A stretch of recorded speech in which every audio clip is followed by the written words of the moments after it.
Once again, it's time for the Team Lift podcast with your hosts, Brandon Bowie and Roderick McDaniel. Let's go ahead and get right into the show.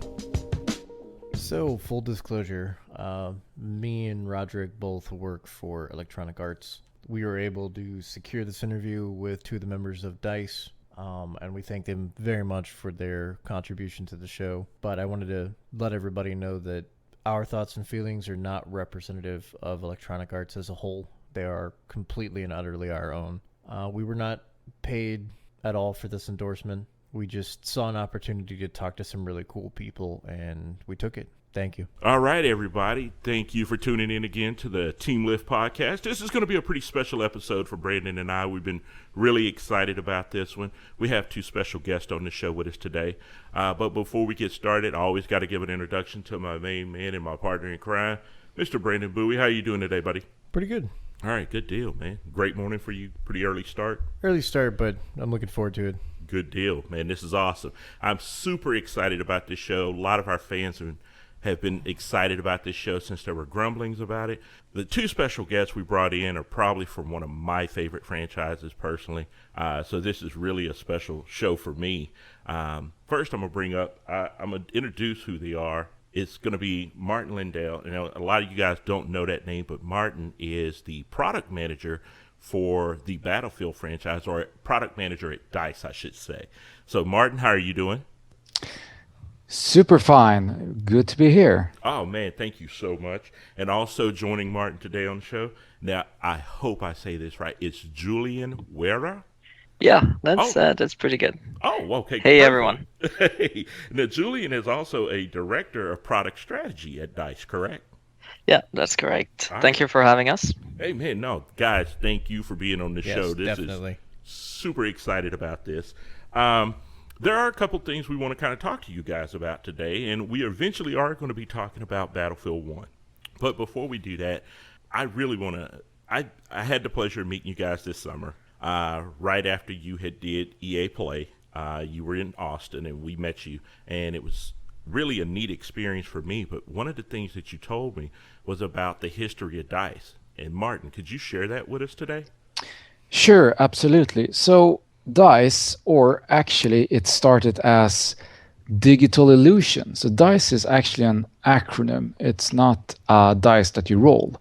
So it stands for Digital Illusions Creative Entertainment. And the latter part, Creative Entertainment, were added at a later stage when basically they registered the company and they had to come up. Digital Illusions was not unique enough to be a registered company in Sweden. So that's how that came about. But the real start of it were back in the demo scene. I think this was mostly a big thing in Scandinavia, France, Germany. Not sure it was any big scene over in the US, but you maybe remember the home computers back then, the Amiga 500 and the Atari ST. Oh, yeah. I'm from those days. I remember those. So the founders of D.I.C.E, it's four guys. They started in the demo scene in a group called The Silence, and they created different demos. It could be described as, an artistic piece where you try to push the computer as much as possible. So it's not an interactive experience. You watch it and you enjoy it. It's a combination of music, graphical effects, scrolling texts, objects that are rotating, and all kind of strange things. And the pure purpose was to show that you could master these simple home computers and make them do fantastic things. So it was all driven about getting recognition, being the best, and the bragging rights. There were different parties. You went around to Copenhagen, to Finland, in Sweden, and even down to Netherlands and other places. And these groups then grew and became bigger, more competition and more prestige. But at some point, these four guys were sitting with the others in a small cottage in Sweden. The purpose was actually to meet up, talk about the future, mostly to drink beer, I guess. But then someone came up with the idea. let's do a game. I mean, we've been so good at doing demos. How about doing something we can play? They love playing games. So that was the next challenge. And that's so much more difficult because suddenly it's just not a show that's running from A to Z. Suddenly it's interactive. It's something that a player controls and reacts, and it's so much more complex. They were all big pinball fans. So the first thing they did was to set out to create a pinball game called Pinball Dreams. And mind that these guys were pretty young. They were still going to school. Someone just managed to get to work. So they did this in their spare time. It took about almost 4 years to create it. They started quite slow. And from the beginning, they had no plans to do a commercial release. It was supposed to be just another demo, but you could play. But then they thought that, hey, we got something here. This is really good. They took their piggy banks, cracked them, bought airline tickets to London, went to an old trade show in London. They never bought tickets to a trade show. They actually just managed to sneak in. Mm-hmm. And they showed the game to all different publishers back then. And one of them, 21st Century, thought, this with pinball games, this looks pretty good. I'm going to try that. So they banked on them, and nobody else really thought it was a good idea. They thought pinball is too simple. Even though if you do it great, who's going to buy a pinball game? But it was a super success. They released it in 1992, and it was a runaway hit. There was a lot of players, mainly, I think, due to piracy. So even though they sold a lot, there was probably a lot more that played it. So that's the foundation of it. They continued to do pinball games for a couple of years. They still didn't believe that they could actually make a living of it. The first time they got the money for a royalty check, they had to, one of them, he actually went to an ATM and just try to take cash because he couldn't believe that he actually got paid. It was simply awesome that you could get paid to make games. So it was a bit of a revelation that, wow, maybe we should actually try to make a living out of this. So they step by step, they recruited more people. They moved into a house in a small city in south of Sweden, and eventually they got the real office and continue making games. So it's started as a grassroots company and become a big studio. The first million seller was a racing game called Motorhead. I don't think a lot of you remember it. Have any of you played it? No, I've never even played that one. No, I've not actually. I do remember the demo scene a lot back in the day, though.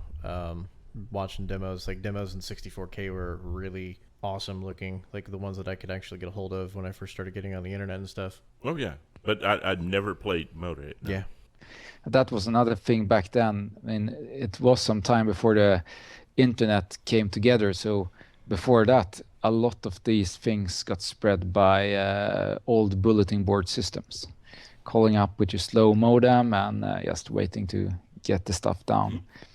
But Motorhead, yes, they did it for PlayStation, which was kind of a hard sell because one month after Motorhead launched, a game called Gran Turismo was released. Maybe you've heard of it. A little game. So it was hard to go head to head against Gran Turismo.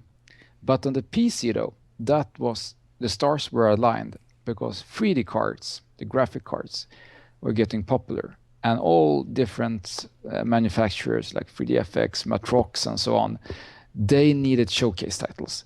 Motorhead was the perfect title. High-res graphics, smooth racing. It was a showcase title. So a lot of the graphics card manufacturers actually bundled the game with their graphic cards. So it became a big success. The bundle copies didn't make them as much money, but their name, D.I.C.E, became a household name. And suddenly it was out in over 1 million homes. So that was pretty cool. But I think the big runaway hit is a couple of years later. D.I.C.E continued with racing games, grew to about 100 persons, did Rally Sport Challenge for Xbox, the first Xbox. But the big title that really put DICE on the map is Battlefield 1942. And that came out in 2002. And there had been a lot of first-person shooters, but the combination of infantry, air, tank, and sea with boats, to combine everything in one game, nobody had managed to do it before. There were flight simulators, there were tank simulators, there were FPS infantry shooters, but there were no title that managed to combine them all and make it into a fun game. So that became a big hit, selling over 3 million copies, and the rest is history. Perfect, man. That's all. I really appreciate you sharing that with us. Because one of the things you guys have done, I mean, I always like to think when it comes to being a realistic shooter, you guys pretty much lead our industry in that. But one of my favorite games that we hardly ever talk about is Battlefield 2142. What are the odds that we'll ever see that ever come back? Well, we had another game called Star Wars Battlefront. So just a small game. Yeah.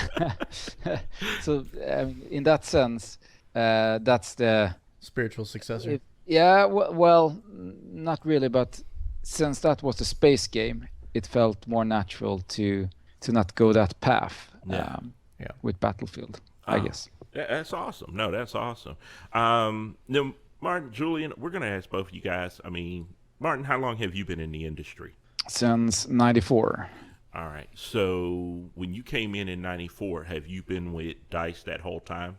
No, I started at retail, so I was actually selling games in the 90s. Those old times when there were still a lot of independent retailers around. We could do fun things. We actually put... do you remember the Sega Saturn? Oh, yes. Yes. So we put a demo station, a demo unit at the local McDonald's. So we did a lot of fun things that probably is pretty hard to do today, now that everything is more centralized. But that was fun times. The Amiga CD32 came out. There was a lot of Mega Drive, or Genesis as you know it, in North America. So it was good times. Oh, yeah. Now, Julien, how about you? How long have you been in? I think my first professional position in industry was in 2006, so it's 10 years this year. All right, congrats. Thank you. Okay, and where did you start?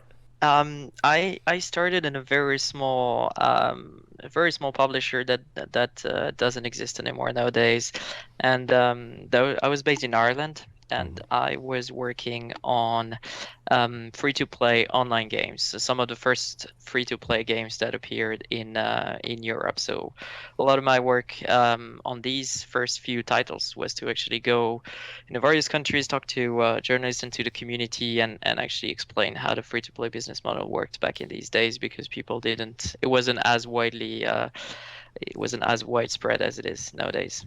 Ah, okay. So, man, you were like in the groundbreaking stages of free to play. Yeah, it was groundbreaking in Europe and in the West in general. Hey, Martin, are you there? Yes, but I hear you, Julien, but it sounds far away. Yeah, very distant. Okay, that was weird. I don't know what just happened there. Julien was telling us a great story, and it just kind of dipped out on him for a second. Yeah. All right, well, we'll keep it going. I just want to make sure until we can get Julien back in the line. We want to make sure.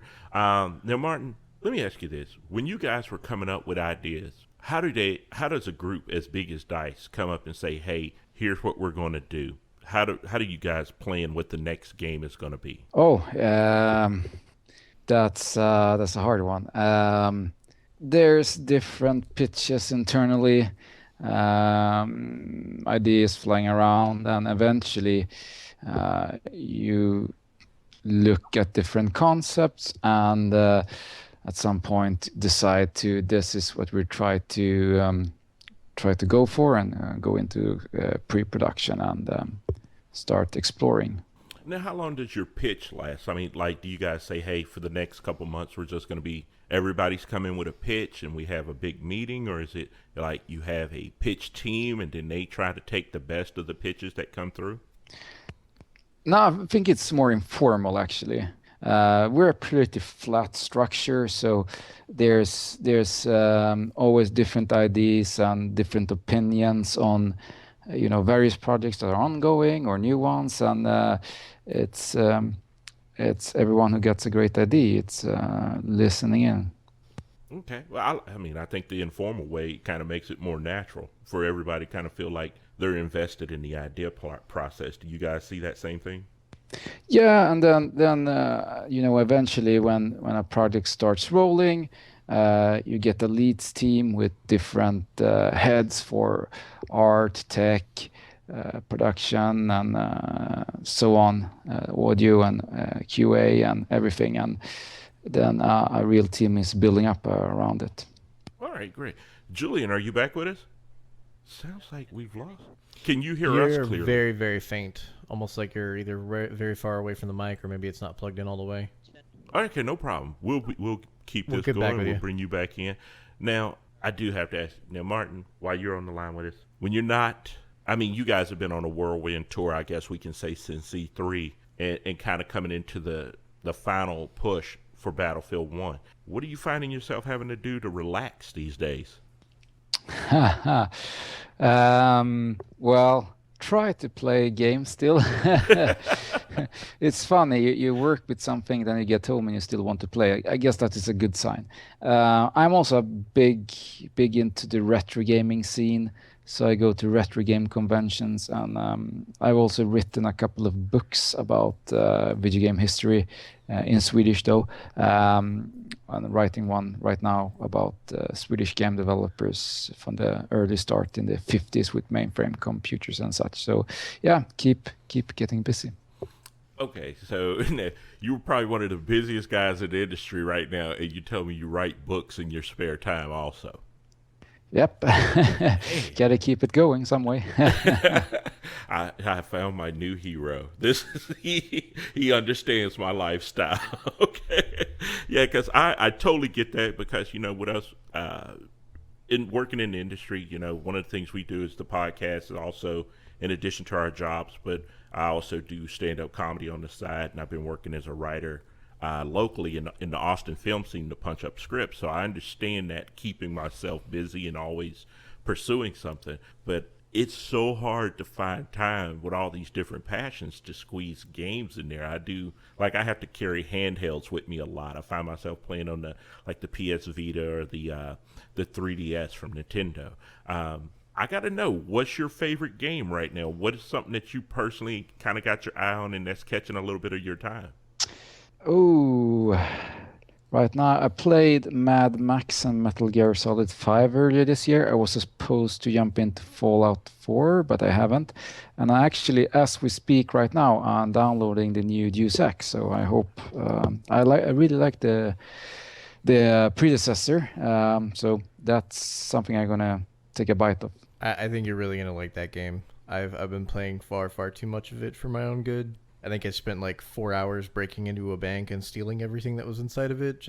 And that wasn't even a quest. It was just doing that. It turns out there was a quest to go and break into that place. But yeah, I think you're really gonna love it. It's everything that Deus Ex Human Revolution was, with just a little bit of some ads. And they removed the yellow filter from the game, so it has.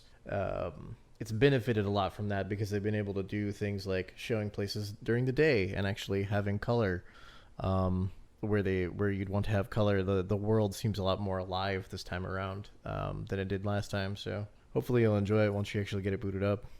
Sounds cool. Yeah. See, as you can tell, you hit a spot with Brandon. His sweet spot was right when you said that.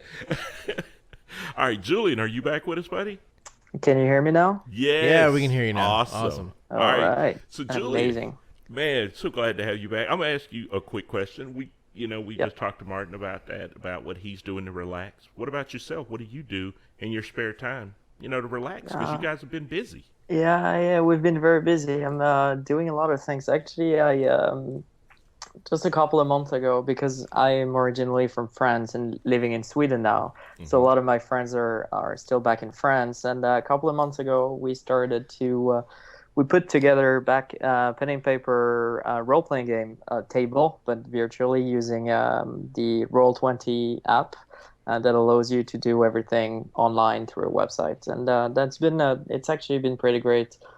having this weekly occasion to catch up with friends and play a game together, but just be together and talk, etc. And it's been pretty great doing that, and kind of taking my head out of the video game world, even though I still play quite as much time as I can video games. It's good to play board games and role playing games as well. It helps relax, definitely. All right, that's excellent, man. Here's the thing that I love about it is like I think a lot of times our listeners, when they think about people working in the industry, they almost seem to make you a mythical figure. Sometimes they don't think about you as actually being just a normal human being that has like normal interactions with people and does things like that. And I really appreciate you guys sharing that kind of information with us, because I'm finding it fascinating that you're playing my kind of Dungeons and Dragons old school pen and paper game. That's stuff that I would be doing, and I'm like, what? Wow, we have something in common. This is cool. I really appreciate that. We're going to ask you another couple of questions. A lot of times when we have guests on the show, we like to ask them some what we call fun questions. Julien, we're going to start with you. We just want to know favorite cartoon. Favorite cartoon? Mm-hmm. Wow, that's a hard one. I'll answer twofold. I think I will say the cartoon that had the most impact on me when I was younger would be Dragon Ball, for sure. It's been so huge in France back then. And then I'll for me as an adult, I would say feature film Princess Mononoke from Studio Ghibli, which is An amazing just film. absolutely amazing. Yeah. Oh, that's solid. Okay, Martin, that's questions on you. Favorite cartoon? Ooh, it's a difficult one. I used to read a lot of Donald Duck when I was growing up. So Scrooge McDuck was a big favorite, Don Rosa versions, and Carl Barks. Nowadays, I had the time with anime. I watched Ghost in the Shell, Pat Labor. I don't really know. I think I have to revert back to just a simple Dilbert is actually a fan of mine. So you recognize yourself sometimes in the comic strip. Oh yeah, definitely. All right. So we'll hit you with this next question. Martin, we'll start with you. One of your favorite bands, who is it? Ooh, I could go on and on. I'm a big fan of the Manchester music scene. Bands like James, Stone Roses, Morrissey, and similar. Was raised by a dad that loved Bruce Springsteen. Still a big fan of Bruce Springsteen. Actually, I bought him a ticket to a concert as a Christmas gift 2 years ago. So classical rock as well. But I think the Manchester Britpop scene is probably the number one. Nice. Yeah, I can't even knock any of that. Julien, what about you? This is a really, really tricky question. Taste in music for me is really depending on my mood, so I can listen to hip hop or metal or classic music, really depending on what I want to do. I think if I had to have just one answer, I'll go to the classic and say Metallica. Really? Yeah. Oh, wow. Okay. Yeah, you did pull a classic out. I understand that because I have on my phone, Brandon, I drive him crazy. I have what we call playlists. And so there's a metal playlist for when I'm stuck in traffic. And I tend toward like Iron Maiden, Metallica, Anthrax. I kind of go with classic thrash metal, but I like a lot of the newer death metal scene. So it's really weird. It's just a weird mix of music for myself personally. But I also can go from that to house music. So I can't explain why I do that. It's just whatever mood I'm in and what the traffic's like determines what I'm about to listen to all the time. Yeah, I think music is like that. At least to me, it's really depending on the mood you're in and also what you want to do. If you want to focus on something, or if you want to more relax, or if you're outside or inside, etc. You will go from one type of music to another, and That's great because every genres of music are great in their own kind, right? Oh yeah. And if you're able to appreciate very different things, it's a great benefit because there's so much good music out there. Awesome. Now, this is always a tough one, and it is something that we've been asking people, but we got to hear this from you. If you had to pick what's your favorite film, maybe favorite your top three favorite films, what would they be? Do I really have to start this one? It is really. We have stumped I've, everybody with I this question. I know my absolute favorite one. That's Blade Runner. Oh, yeah. It's always been Blade Runner. I keep watching it every now and then, like every third year. And I'm one of those guys that actually prefer the old version with Harrison Ford's narration that gives that noir feeling. It explains a bit more about the context, and I think it adds to the atmosphere. It's a really beautiful movie, and it got everything, and with a nice slow tempo. Have you ever read the book that it came from, Do Androids Dream of Electric Sheep by Philip K. Dick? Yes, a long time ago. All right, great. Okay, it's Julie, you're up, buddy. What's up? Yeah, I'm up. I will. Yeah, I mean, for me, movies are exactly the same as music. It's really hard to compare a comedy and a film noir or a thriller or anything. I will though rank Wood Martin, and I think Blade Runner is just absolutely amazing in many ways. Another movie that is really impactful, but that I would not rewatch several times is Requiem for a Dream. Oh Yeah. my gosh, I So know. well done, but I don't think I could bear to watch that Yeah, often. I have that same love affair with Old Boy. Like I can't. I love that movie, but I can't watch it very often. If you watch that movie too often, it just screws with you. I've watched Old Boy at least 4 times. I could only get through one viewing of Requiem for a Dream, and it's an amazing film, but it stuck with me for almost 2 weeks after I watched it. Like you just Feel found dirty yourself on the working through inside. your feelings about Yeah. that film. And that was like, nope, that's enough of that. That's a one-time viewing.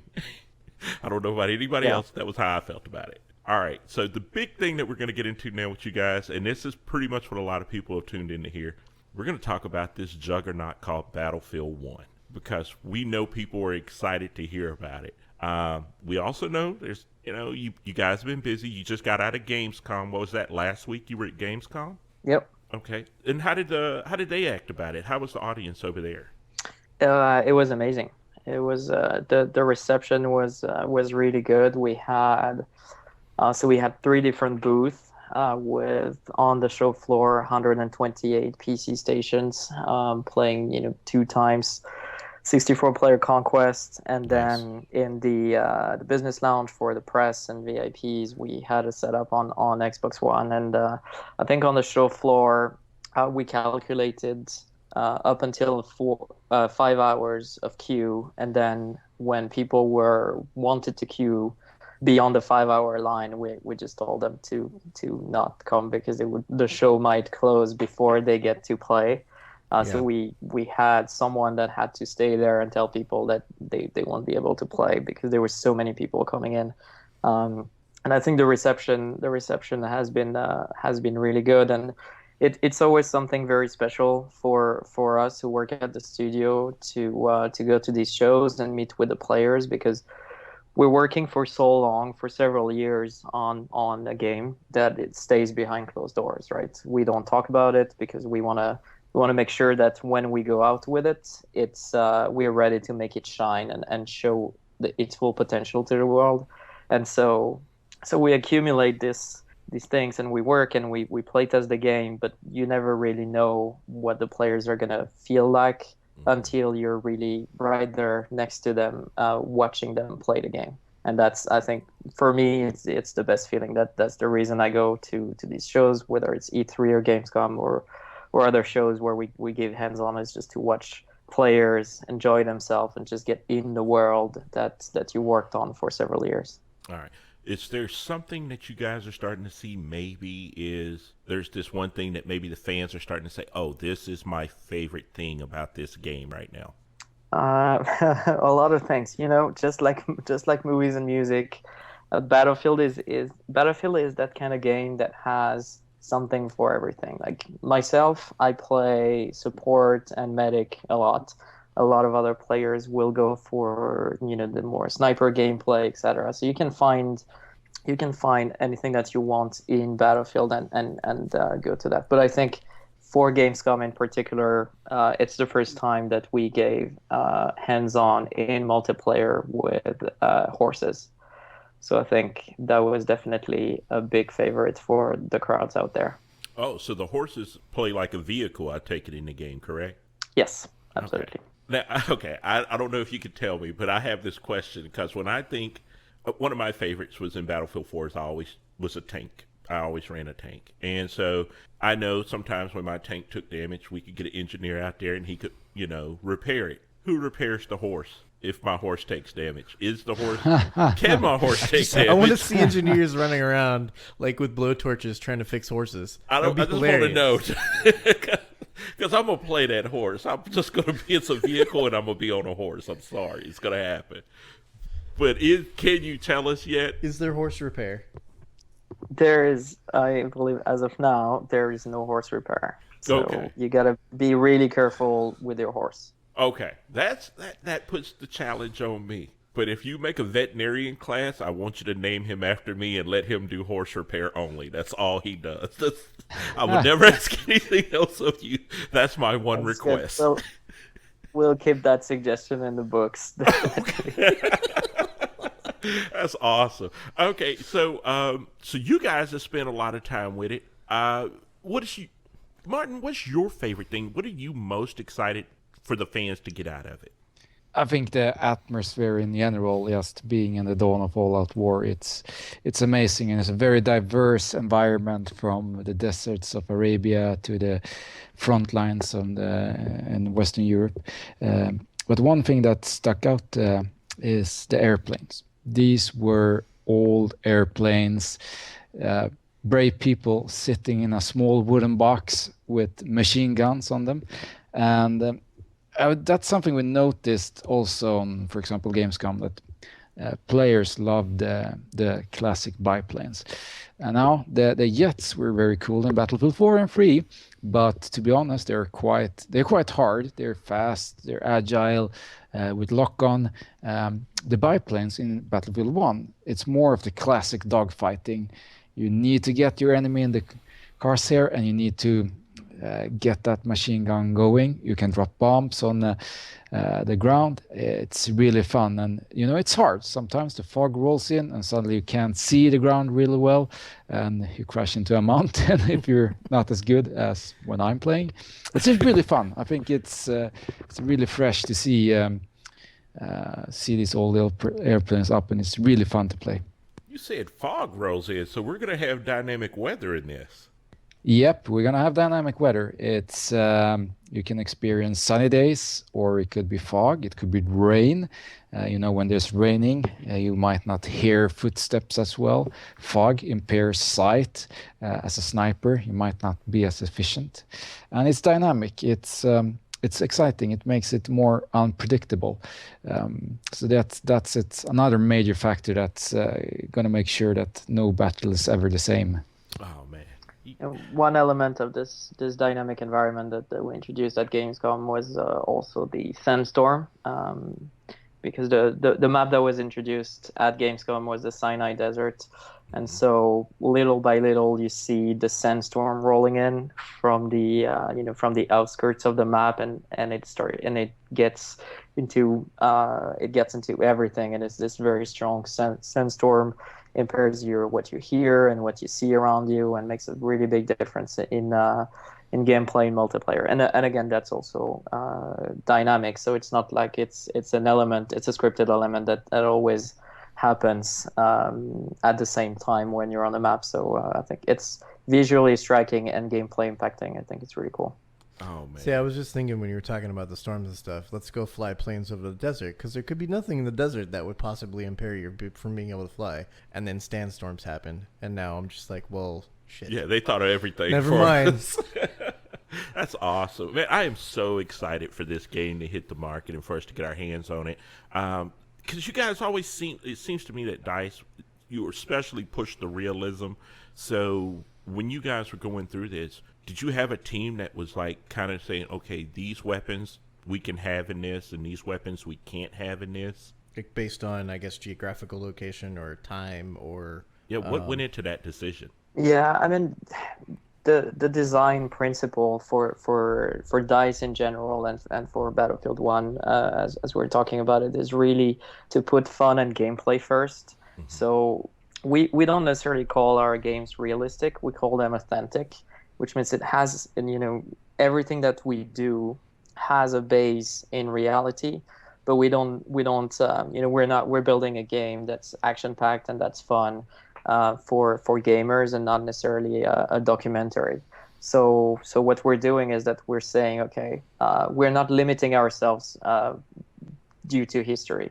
If we think that this particular weapon might not have been in this battle, but it adds so much cool gameplay for our players, then we'll just take some freedom with what actually happened in history for the sake of fun and gameplay. So it's always fun and gameplay first, even though we always keep track with history, with what actually happened, do a lot of research. We always focus on the gameplay first. Oh man, this is awesome. And I'm gonna say this right now, and I know a lot of times it's a weird subject we hear about. It was one of the weirdest subjects I heard about last year, where a lot of times the issue of race of characters in games came up. And when you guys came out and had announced that we were going to have the Harlem Hellfighters in this game, it was not a race issue. I saw people of every background and race just excited to see these guys getting recognition in a game. Was that something that you guys personally just said, yeah, I think we should have them in here? How did that come about?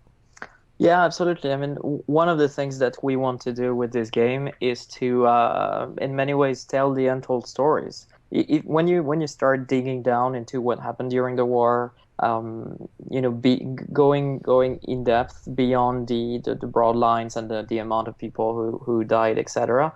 You see stories of heroism. You see stories of, how the entire world changed, and some of these stories are really interesting. Whether they're the Harlem Hellfighter, whether it's the Italian sentries in the Alps with their pretty much full plate armor, whether it's the German tank hunters, and how they developed these giant sniper rifles, and all of these are stories that we wanted to tell an audience. We wanted to tell our players. Our players might not necessarily have done all of that research or know all of these stories, and we thought that it would be really cool to actually bring these stories to life in the game, both in terms of what you get to experience in multiplayer and also single player. And World War One is kind of like this weird convergence point of old technologies and old styles of fighting versus more industrialized warfare.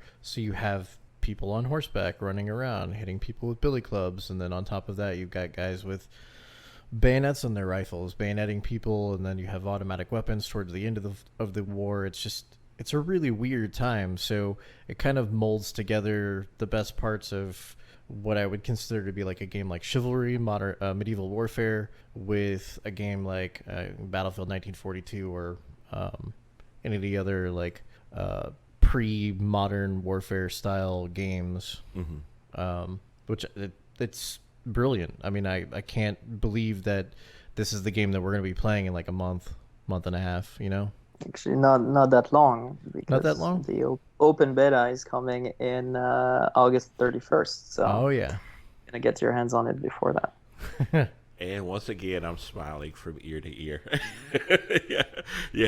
I'm definitely been super excited about this. And one of the things that we always talk about is like, especially in this industry, a game like Assassin's Creed came out, and it made people get really interested in history.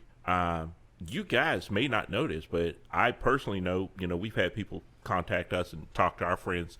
And one of the things that hit me this week was I actually had a buddy of mine tell me he had no idea that Lawrence of Arabia was a character from history until he heard about your game and started researching it. And he got to go to E3 this year. And so he seriously that was oh he had no idea. He was like, I'm so embarrassed that I didn't know this. I thought it was just a movie until I played this game. Are you guys starting to see at some of the Gamescom people starting to kind of look at you and getting more interested in history?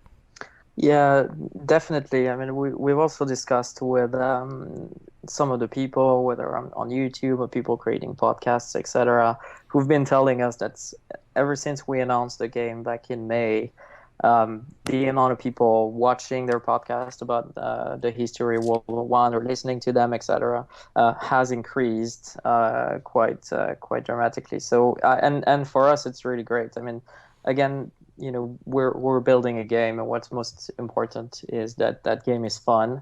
We're not trying, and our primary objective is not to give a history lesson, but if people can learn about what happened through our game, or get the interest to learn more and to research on their own and learn more about their history, and particularly when it comes to this war, it's pretty much the history of the Western world that got shaped in large scale by this war. So I think it's a great side effect. All right, that's awesome. No, man, and I keep noticing that both of you keep saying this kind of that it always seems to be about you seem to be more interested in the player first. It seems to be your approach and everything. We're wanting to make it fun. We're wanting to make it a great game. We want to make it an amazing game, but we also want to kind of keep our players in mind. That seems to be like a driving motto for DICE. Is that something that you guys go into every project with that? Like that's company wide? That's your idea? Definitely. It's the same with if it's Mirror's Edge or Star Wars. We're looking at what kind of players play these games and what motivates them, and how do we make it fun. And it's not just adding another reskin, it's always creating unique experiences. That's great, man. So since you've been on this tour, what's been your favorite city so far? We have a lot of traveling to do still. Of the ones you've been to so far. I always like going to Los Angeles and E3. It sort of feels like the game year starts there with all the news, and you meet all the people. It's always something special. It's cool. Yeah.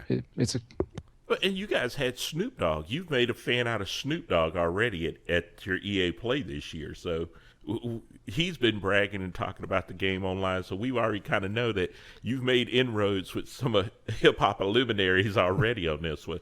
But that's your favorite. What about you, Julien? What's your favorite so far? So far, I will actually say Cologne and Gamescom, for the exact same reason that Martin mentioned for LA. For me, Gamescom is special because I've been to every one of them for the past 10 years. And, since I've been moving through the industry and meeting different people, working at different companies, Gamescom for me is every year the moment where I meet all my friends who are now working all around the world in various different companies, all the people I worked with, all the people I really love.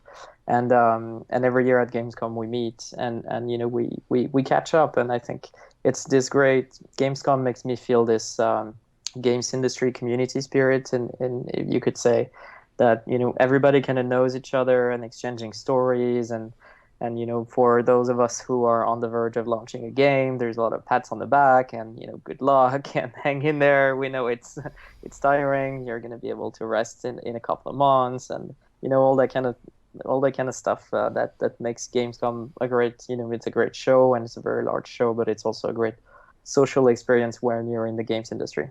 Oh man, that's awesome. All right, so what's next for you guys? What's coming up? Well, Battlefield 1's coming up pretty fast. We have the open beta on August 31st, and then the game is launching on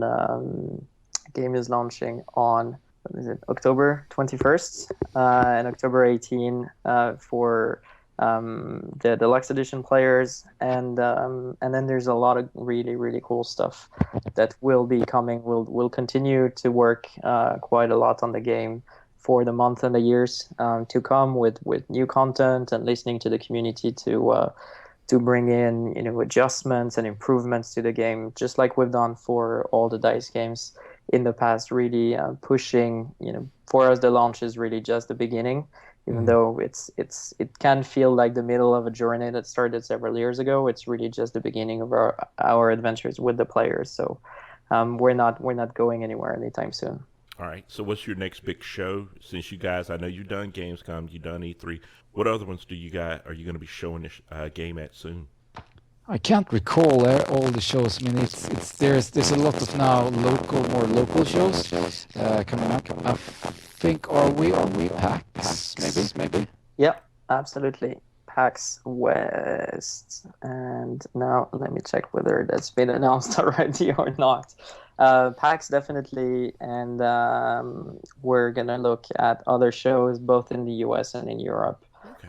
Well, we would definitely encourage all our fans to come up and meet you too, because I personally, when you guys were in Austin, you did an amazing presentation, and I thank you from the bottom of our heart. That's actually how we met to get you guys on the show, and I had a blast just watching everything that you showed us in the game and just seeing what was coming. And I've always been a fan, but I super fan girled out at that moment. It was like I was screaming like a 4-year-old girl at a Justin Bieber concert. I have not been this excited to get my hands on the game in a long, long time, and it was super happy to see you guys do that.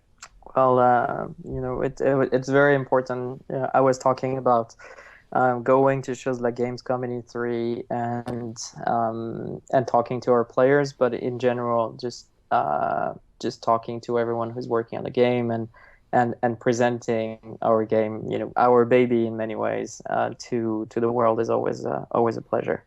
Oh man, and we can't thank you enough for coming on this show. Brandon, you got some finishing questions for him?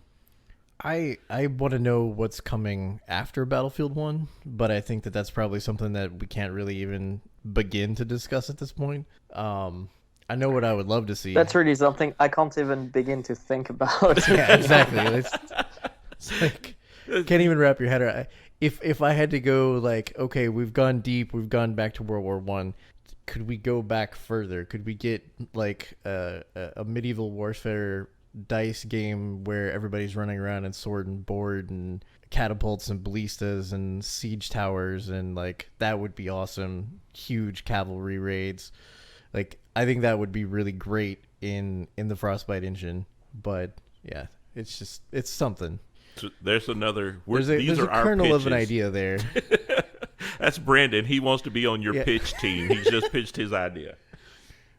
But no, I'm really glad that you guys were able to come out and talk to us today. It's been awesome. I really wish that there was more that we had for you. I've been really like, do you have any other questions or anything? I would like to ask both you guys, after the game launches, maybe we try to bring you on again next year. Would you guys be interested in coming back and talking to us and about maybe how the game launched and some of the things that you saw that happened? A post-mortem on Battlefield 1? Yeah, after they've relaxed a little and the game's launched, I want them to, catch their breath. Yeah. Sure, why not? We know you got a busy schedule, and we really appreciate you coming in on the show and talking to us today about this.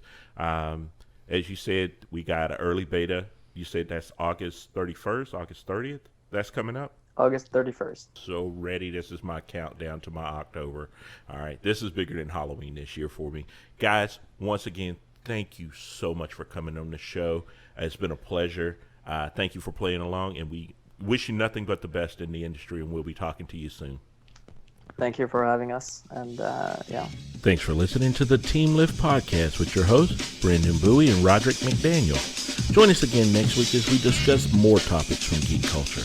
Be sure to follow us on our Twitter page @GoTeamLift, as well as our personal pages @CoachSilky and @ThighSide. You can direct questions and comments to us on our Twitter page, as well as find links to all of our social media outlets. Thank you for listening. See you again next week.